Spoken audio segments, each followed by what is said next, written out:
Today I am going to teach on the topic accounting for investment.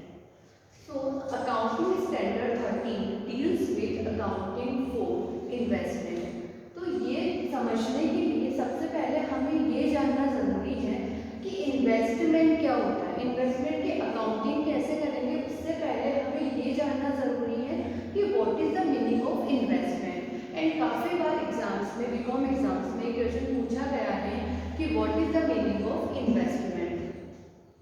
तो simple सी बात है, investment क्या है। हम जब भी किसी असेट में इन्वेस्ट करते हैं और वहां से हमें bye way of dividend, interest, rental income, हमें कोई भी इनकम एक टर्म में, किसी भी पीरियड में हमें कोई भी इनकम रिसीव हो रही है, तो उस असेट में हमने क्या कर रखा है, इन्वेस्टमेंट कर रखा है। ओके, तो इसके हमारी डेफिनेशन हो जाती है, investment are asset held by an enterprises for earning income by way of dividend income and rentals. इसके बाद आता है कि इन्वेस्टमेंट, करंट इन्वेस्टमेंट का क्या होता है, लॉन्ग टर्म इन्वेस्टमेंट क्या होता है, ये भी बीकॉम में काफी बार पूछा गया है। तो करंट इन्वेस्टमेंट, जो भी इन्वेस्टमेंट हम 1 साल से कम पीरियड के लिए करेंगे।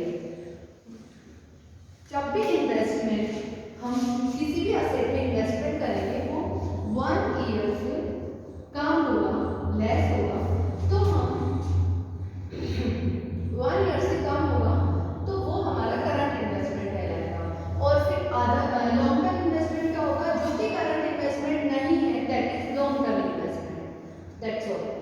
उसके बाद आता है एक ये क्वेश्चन ये भी बनता है कि इन्वेस्टमेंट प्रॉपर्टी किसे कहते हैं। तो जब भी हम किसी लैंड एंड बिल्डिंग में इन्वेस्ट करते हैं वो अर्निंग द पीरियोडिकल इनकम, उसे हम कहेंगे इन्वेस्टमेंट प्रॉपर्टी। देन आता है एक टर्म, 2 टर्म्स हमसे पूछी जाती है एग्जाम्स में कि फेयर वैल्यू ऑफ इन्वेस्टमेंट क्या रहता है, मार्केट वैल्यू ऑफ इन्वेस्टमेंट क्या रहता है, और दोनों में क्या डिफरेंस है। तो सीधी सी बात है कि अगर आप कभी किसी भी टाइम ओपन मार्केट में आपके इन्वेस्टमेंट्स को सेल करने जा रहे हो, उसके लिए जो भी प्राइस होगी that is market value, market price.